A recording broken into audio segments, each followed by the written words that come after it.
আনোয়ার্স ইংলিশে আপনাদের সবাইকে স্বাগতম। আজ আমি আপনাদের এমন 5টি ইংলিশ এক্সপ্রেশন শেখাবো যেগুলো ব্যবহার করলে আপনার ইংরেজি আরো ভদ্র, সুন্দর এবং প্রফেশনাল শোনাবে। প্রথমটি হলো আই ওয়ান্ট। যদিও এটি ভুল নয়, তবে অনেক সময় এটি একটু ডিরেক্ট শোনায়। এর পরিবর্তে বলুন আই উড লাইক, যেমন I would like a cup of tea please. দ্বিতীয়টি হলো টেল মি। এর পরিবর্তে আরো ভদ্রভাবে বলুন I was wondering if you could tell me, যেমন I was wondering if you could tell me the way to the station. তৃতীয়টি হলো ক্যান আই। এর পরিবর্তে বলুন কুড আই প্লিজ, যেমন could I please borrow your pen.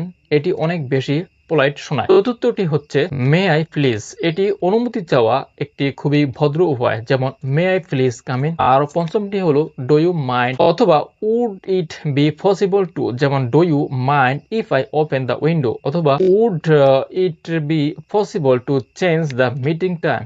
এই এক্সপ্রেশনগুলো ব্যবহার করলে আপনার ইংরেজি অনেক বেশি ন্যাচারাল এবং পোলাইট শোনাবে। এখন কমেন্টে লিখে জানান আজকের কোন এক্সপ্রেশনটি আপনার সবচেয়ে ভালো লেগেছে। এমন আরো সহজ ইংলিশ টিপস পেতে আনোয়ার্স ইংলিশ চ্যানেলটি সাবস্ক্রাইব করুন।